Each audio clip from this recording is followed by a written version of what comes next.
I'm a celebrated skier, folks, and qualified to smirk. I've skied more hills than any man from Frisco to New York.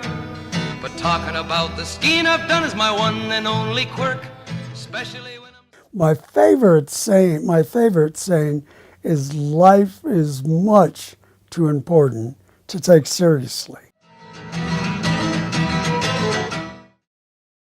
The early days of Aspen was fabulous.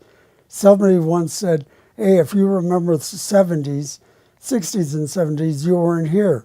I mean, everybody was drugged up, but thank God, I never drugged. I was probably like Clinton. I couldn't inhale, and so I didn't like grass, and I never did coke or anything like that. It was just probably my upbringing. Plus, I'm allergic to alcohol, so I can drive everybody to home from bars and restaurants and parties. And but anyway, getting back to the early days, we were with a couple friends of mine. They're brothers, Jack and Don Crawford. And Jack Crawford looks like Earl Ives, goatee. He was probably the best big man skier in America. Weighed 245 pounds. He was about 5'11", and a fabulous skier. So was his brother Don. So I would follow him down the mountain, and I became a good skier because of them. But we got so good, we started doing trick skiing. We could do 360s down the mountain, ski backwards. We'd have people spread their legs, ski under their legs. So ski with one ski over our heads. It was a lot of fun. And the parties, oh my God, they were so wide open and fun.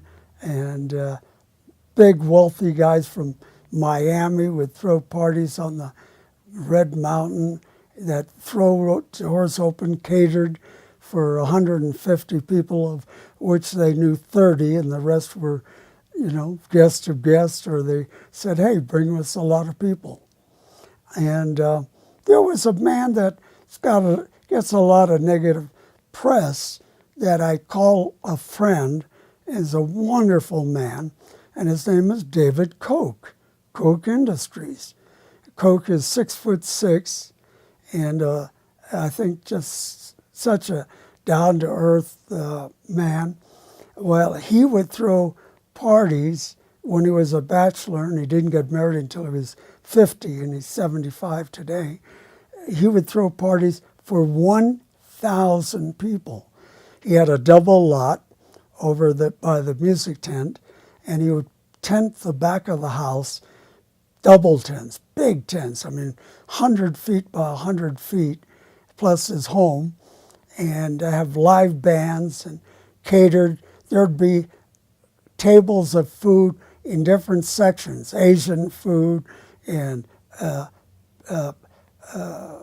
barbecue foods and Mexican foods at different tables. And he'd invite all kinds of celebrities there, and they were just gung-ho. They were just so much fun. And then eventually he got engaged to a beautiful lady who's still his wife, and she made him cut way back, and eventually down to about 450, 500, and then eventually made him quit once they got married. But that was a fun day. Now, along the way, there was a most interesting man, about one of the handful of guys that I would say is the most interesting man that I've ever met in my life. His name was Gene Reardon. Gene died 10 years ago at 75, too early. He had bad heredity. He was a lawyer in Denver. His father at one time was head of the IRS in Denver. Later on, when the father retired from the bench, he went over to the enemy, Coors, and they became tax attorneys for Coors. Gene Reardon had a photographic memory. He, and for people's names, addresses, what have you. But he had something that also I think is very important to success in life is imagination. Now, what is imagination? It's able to image. Image what? Image whatever interests you. In his case, he loved to party. And being Irish, he was a big drinker. But he thought up every, and I mean every party, big party in Aspen. And luckily, I was part of most of them. He liked me, he liked the Crawford brothers, and away we went. He started, which is still going on, he started 50 years ago a thing called the Aspen Wine Party. It started at a small party in March up at a place called Peanut Butter Ridge, which is right near the Ajax Mountain, down as you're coming down. At Peanut Butter Ridge was very informal. On the picnic tables there, we would just put big blocks of cheese and cheap wine, and people would come by, either take their skis off and stay a while, or pick up some cheese and wine and keep skiing. So that's it. But after a few years there, we decided to go formal, and we went to a place called Blondie's Cabin, and it was owned by the Pfister family, Art Pfister. Art Pfister was an early pioneer here in Aspen who bought 700 acres where the Maroon Creek Club is now, and the golf course and all of that area was all owned by. And I asked him one time when he came to Aspen in 1948, I said, Art, what did you pay for that property? And he said, well, let me put it this way. Last year I bought a tractor and paid double for the tractor what I paid for the whole parcel. So I figured that was about $50 an acre that he paid for the 700 or somewhere like that, about $50 an acre. Can you imagine? Anyway, about 35,000, I think it came out to be. And anyway, he owned this about 5 acre parcel and called Blondie's. And why it was called Blondie's Cabin, Blondie was a prostitute during the mining days.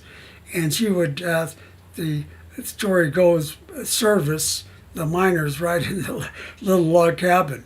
So, but anyway, he let us use it every year for the next many years, until actually the year before last.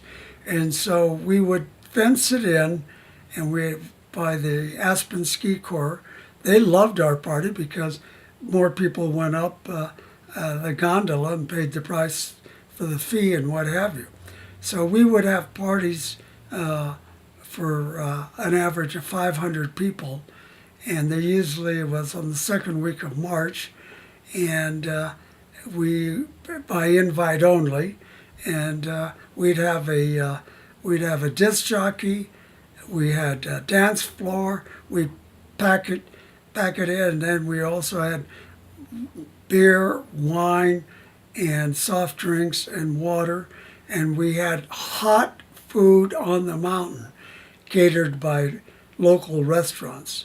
The last few years by La Hosteria, who would serve, they would pre-cook the food because up at 10,000 feet it takes forever to cook. So they'd pre-cook it and heat it and serve it. And we'd have a big Matus bottle balloon, green, and that we'd blow up, and that stood up about 60 feet high.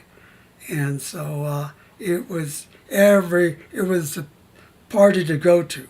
Then in a charity auction in 1986, I bought a bridge, or the name rights to a bridge, here in Aspen.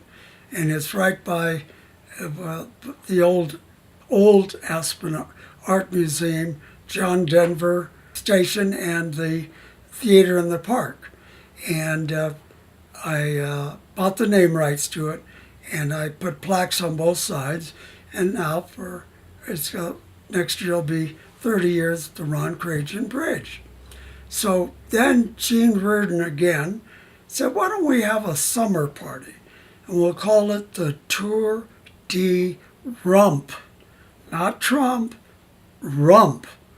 And we said, great.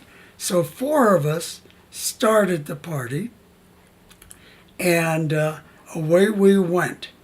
And again, we would make it was a bicycle treasure hunt. You would go to 5 different locations, and when you got there, we would serve refreshments, no alcohol because of insurance, and people would try to answer a question with your 4-person team. And there were about 30 teams, so that meant 120 people. It was a shotgun start, and we would they would go to different locations, and we would give them a strong hint of the location. One would be at Coke Park, another one would be the Ute Trail, another one, so forth. And they would, when you got there, would be like answer questions in school. Name the 7 wonders of the ancient and modern world. Name the main islands in the Hawaii chain, and name the longest river in Europe, and so forth. So then we would give prizes for the most questions answered, the best costumes and people really had some great costumes. There were pregnant nuns. There was people that came as sheiks. There were people that got all kinds of costumes, Cinderella, what have you. And it was just a big event. But for lunch, we'd invite also non-people that were not in the bike race. We ended up with 300 people on the bridge or around it. Now, I forgot to mention one thing. When originally he said, let's have the party on the bridge, he said, Ron, I want you to go and get a permit. So I said, all right.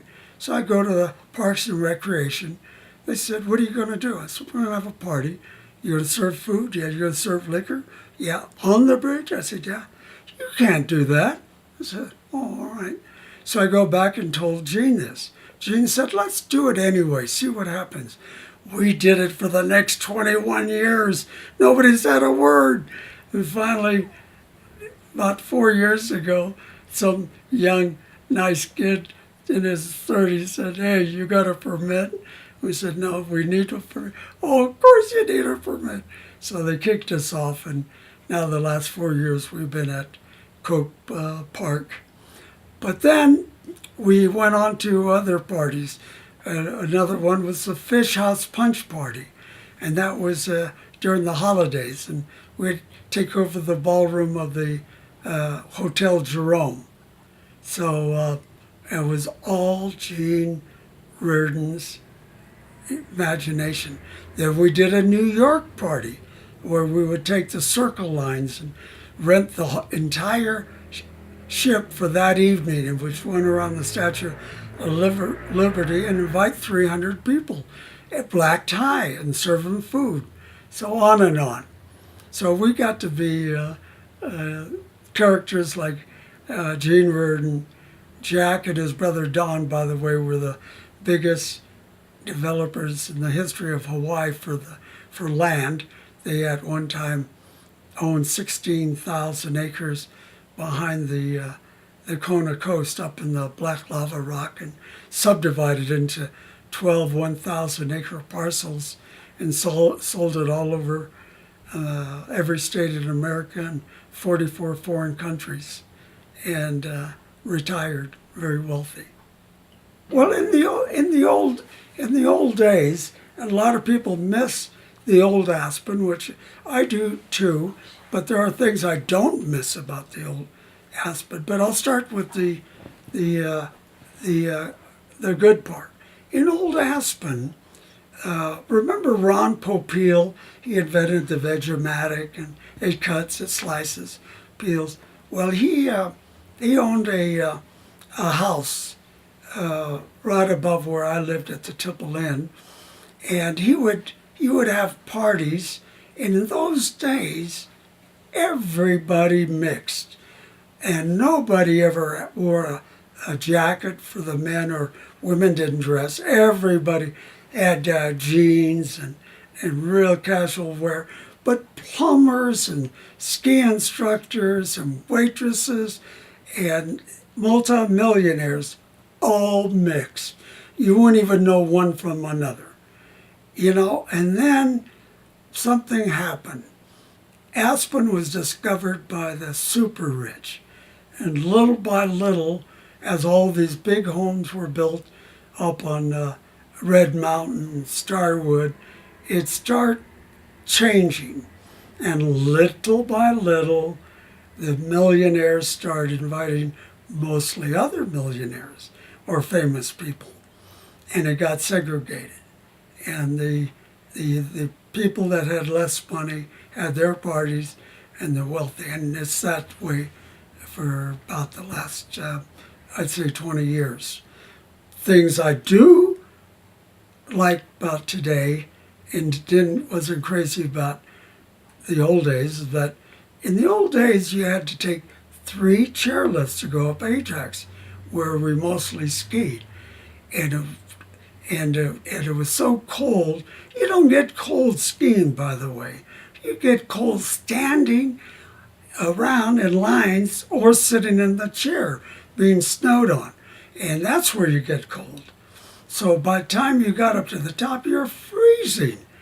And so now, some 30 years ago, they put in the gondola, which, by the way, is it's the longest gondola in the world. People say they have longer ones in Europe. No, they don't. They have trams in Europe, which is where you stand up and you put your skis outside.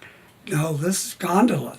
It's 2.2 miles, as I think, to the very top. And so that was a godsend. And then, of course, we had some great restaurants then, and we have more today. And we have a lot of really, really good restaurants for people that don't have a lot of money, and you can get a good meal. And of course, probably, Little Annie would be the most famous of them all, which has been around forever. So anyway, overall, Aspen, and I told the Chamber of Commerce, I told the mayor one time that, hey, there's motto ought to be, there's only one Aspen. I told the story, this couple in Silicon Valley, they end up selling their company for $100 million. And one turns to the other and said, honey, we've always wanted this mountain, ski house. Let's go to Breckenridge. No way. It's Aspen, or possibly a distant second is Sun Valley or Vail, but there's only one Aspen. And just be glad, happy to be part of it. And by the way, approximately 400 billionaires on the Forbes 400, which are almost all billionaires, 50 of them are supposedly have places in the Aspen Valley. So that is kind of an interesting statistic. Oh God, yeah. When Gene Verdon, going back again to the bridge, when Gene Verdon decided to have the Tour de Rump, Donald Trump got hold of it, and he used to come here all the time, and so he had a 2-page letter delivered to me, delivered to Gene, and the Crawford brothers, saying to cease and desist, that it was too much like his Tour de Trump. And so Gene Reardon, being a lawyer, writes this nice letter back, and he said, hey, this is just a little community affair, no commercialism, no nothing. And in fact, we'd like to invite Mr. and Mrs. Donald Trump to come to it. And we never heard another word. Well, we saved the letter, and we show it off every time we have our tour de rump. Well, you know what? We're very saddened, because all my compatriots that throw all these parties are now all in their late 70s to eldest one we have is 86.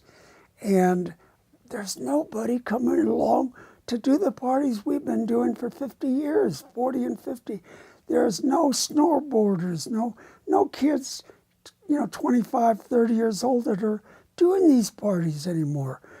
So once we're gone, they're basically over except for little parties. I'm for keeping Aspen like the old, the building especially.